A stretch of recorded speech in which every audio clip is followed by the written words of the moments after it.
सरकार लोकतंत्र के मूल्यों को नहीं समझती है और न कभी समझेगी। क्या अंतर आ गया? क्या सरकार डर गई राहुल गांधी से कि न कांग्रेस कमजोर होगी, न लोकतंत्र कमजोर होगा, न आंदोलन कमजोर होगा, आंदोलन और मजबूत होगा। इस बात को जिस तरह से कल राहुल गांधी के साथ में बर्बरतापूर्वक व्यवहार किया गया, उसको आप लोग किस तरह से ले रहे हैं? देखिए, कांग्रेस का मोदी सरकार के प्रति में ये मानना शुरू से है कि लोकतांत्रिक पद्धति से नहीं, तानाशाही प्रवृत्ति से सरकार चला रहे हैं। वोट चोरी करके बनी सरकार लोकतंत्र के मूल्यों को नहीं समझती है और न कभी समझेगी। लोकसभा में विपक्ष के नेता राहुल गांधी के साथ जिस तरह से व्यवहार किया गया, ये संसदीय परंपरा का हनन है और लोकतंत्र के प्रति विश्वासघात है। आज सरकार बात कर रही है, कल क्यों नहीं कर रही थी? कल और आज में क्या अंतर आ गया? क्या सरकार डर गई राहुल गांधी से कि राहुल गांधी से सरकार भयभीत है कि आज बात करने का बात कर रही है? और बात क्या कर रहा है? डिमांड साफ है, स्पष्ट है कि आपने पेपर लीक किया है, लगातार किया है और अभी तक कोई कार्रवाई नहीं की।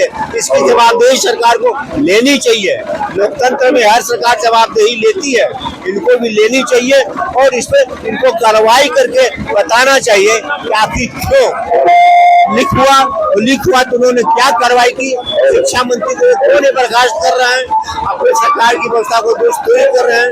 राहुल गांधी को उठाने से, पटकने से न कांग्रेस कमजोर होगी, न लोकतंत्र कमजोर होगा, न आंदोलन कमजोर होगा, आंदोलन और मजबूत होगा।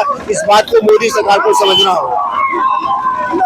इस तरह से अभी पोस्टर लेके आप लोग चल रहे हैं कि हम हथकड़ियों से डरते नहीं।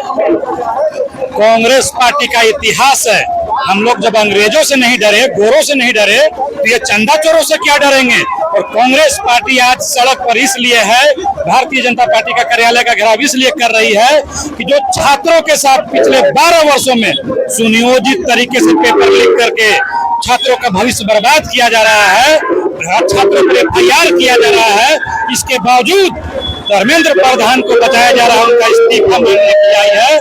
तो धर्मेंद्र प्रधान का इस्तीफा दिया जाए, जो शिक्षा मंत्री रहते हुए बार बार पेपर लीक कर रहा है। और जो दिल्ली में जंतर मंतर पर आंदोलन कर रहे थे छात्र, वो छात्र पर जो FIR किया गया है, उस FIR को वापस लिया जाए और शिक्षा पर, पेपर लीक पर, भ्रष्टाचार पर पार्लियामेंट में डिबेट किया जाए, चर्चा किया जाए। चर्चा से क्यों भाग रही है मोदी सरकार? छात्रों पर FIR क्यों कर रही है मोदी सरकार? और महाभ्रष्ट शिक्षा मंत्री धर्मेंद्र प्रधान को क्यों बचा रही है मोदी सरकार? इसी सब मांग को लेकर कांग्रेस पार्टी आज सड़क पर है, भारतीय जनता पार्टी का कार्यालय को घेरने का काम कर रही है। मैं आपको बताना चाहता हूं कि पिछले 12 वर्षों में 152 पेपर लीक किया है देश में।